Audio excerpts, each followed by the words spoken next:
After my brother disappeared, no one asked me the right questions. They asked my name. They asked my age. They asked whether I could walk on my own. No one asked what I remembered. By January 1922, my life had been reduced to a single page inside a county office in Logan County, West Virginia. My name, Elias Hart, was written in pencil, light enough to be erased without leaving a mark. Under it, one word, orphan. That word followed me longer than any person ever did. I was sent first to Beckley to live with Mrs. Lillian Brody, a church widow whose husband had died in a mine collapse years before I arrived. Her house was clean, but cold in a way heat couldn't fix. She spoke softly, kept lists of everything, and watched me as if I might disappear if she looked away too long. She never raised her voice. She never raised her hand. She never learned who I was. At night, I lay in a narrow bed and listened to her footsteps pass my door. Back and forth, back and forth. The house creaked like it was remembering things I wasn't allowed to ask about. I tried to recall my brother's face, but it was already fading like a photograph left too long in the sun. In 1924, I was moved again. No explanation. Just a coat placed on my shoulders and a signature added to the bottom of a form. This time it was Charleston, with the Hollis family. Mr. Hollis worked when he could and drank when he couldn't. He never hit me, but he made sure I understood that blood mattered more than charity. I slept near the furnace and learned how a house sounds when it resents you. I learned to stay quiet. Quiet children stayed longer. By 1926, the adults around me spoke often about work disappearing and money thinning. The word depression had not yet arrived, but its shadow had. Men stared into space longer. Women counted more carefully. Children were told not to expect much. That year I turned 5. No one noticed.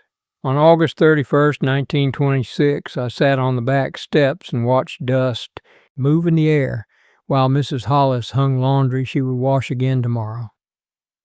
I said nothing. No candles were lit. No song was sung. But that night, I whispered my brother's name into the dark. Sam. I said it once, then again, afraid that if I didn't, the world would decide he had never existed. In 1927, a man from the county came with papers. I was old enough for work soon, he said, old enough to be useful. He wrote something new next to my name and nodded like a problem had been solved. As he left, I stood in the doorway, small and still, watching strangers decide my future without ever meeting my eyes. That was the year I understood something important. I wasn't waiting to be found. I was being passed along. And somewhere beyond the hills and the lists and the locked doors, my brother was either dead or moving. Both possibilities felt equally heavy. I was moved one last time before I understood what moving really meant. In late 1927, they sent me south of Charleston to a farmhouse that leaned slightly to the left, as if it had grown tired of standing straight. The family name was Cooper. They had 3 children of their own, and spoke of me as extra. Extra plate, extra coat, extra mouth. Mrs. Cooper tried harder than the others. She cut my food smaller. She fixed the blanket when it slipped off me at night. But kindness, when spread too thin, turns brittle. I could feel it when she sighed, when she counted heads before meals, when she measured flour with the care usually reserved for medicine. Mr. Cooper never looked at me directly. When he spoke, it was to the room, not to me. By then I had learned to observe instead of ask, The radio became my favorite object in the house. It sat on a small shelf near the window, its wood scratched, its dial stiff. Voices came out of it as if from another world. Men spoke confidently. Music drifted calmly. Everything on the radio sounded certain. Nothing in our house was. Sometimes, late at night, when everyone slept, I would stand close to the radio and listen to static, not waiting for a station, just listening. Static felt honest. It didn't pretend to know where things were going. In 1928, men began coming to the house asking for work.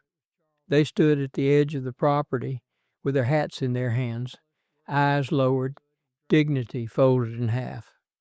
Mr. Cooper turned them away more often than not. After each visit, the house felt smaller. Food grew simpler. Voices grew sharper. Silence grew longer. I was 6 years old. That winter, I fell sick.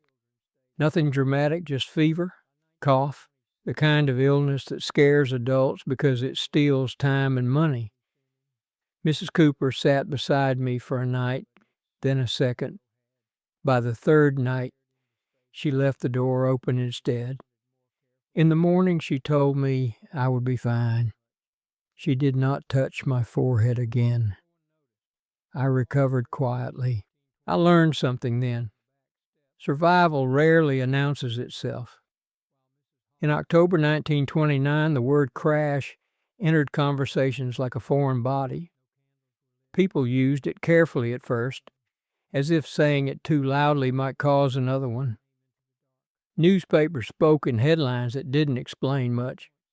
Men stood around radios like they were waiting for instructions.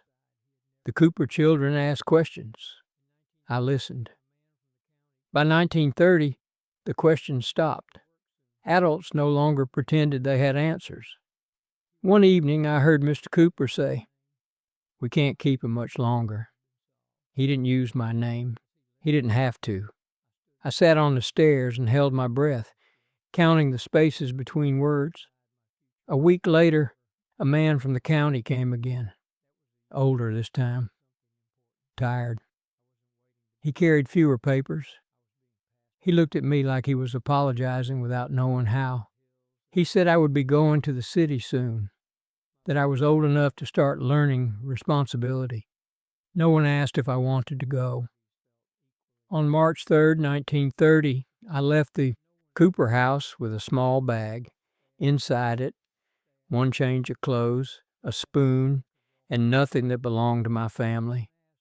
As we drove away, I watched the house shrink until it became part of the landscape, important only because it proved I had once been somewhere. The city was Huntington, close to the Ohio River, louder, dirtier, faster. I was placed near a small diner on 3rd Avenue where I scrubbed floors for a man who called me Kid because names take effort. I slept behind the kitchen, wrapped in sacks that smelled of grease and soap. At night, trains passed close enough to shake the walls. Their sound filled the space where thoughts usually waited. At first, the noise frightened me. Then it became comforting. Trains meant movement. Movement meant choice, even if it wasn't mine yet. I watched men come into the diner with empty eyes and leave with the same. They spoke about work disappearing, about heading west, about nothing working the way it used to. I listened carefully. In the evenings, when the lights dimmed and the river reflected what little sky remained, I would sit outside and imagine my brother somewhere else, older now, maybe standing the way men stood when they were deciding something important. I wondered if he still remembered my face. I wondered if he still believed what he had told me. If you lose me, it doesn't mean I'm dead. By 1931, I understood that no one was coming back for me. No parent, no relative, no explanation. I wasn't waiting anymore. I was learning how to become small, learning when not to speak, learning how to belong just enough to be tolerated, and learning something else, something quieter, that America, when pressed hard enough, did not break all at once. It splintered slowly. The year 1932 approached with no promise attached. I was 10 years old, thin, observant, and already tired in ways children should not be. I stood one evening near the tracks, listening to metal scream against metal as a freight train passed. The cars stretched on and on, carrying things I would never see. For the first time, I didn't just listen. I watched, and somewhere deep, below hunger and habit, a thought took shape, still fragile, still dangerous. If I stayed where I was, nothing would change. If I moved, anything might. That was the moment my childhood ended, not with violence, not with loss, but with understanding.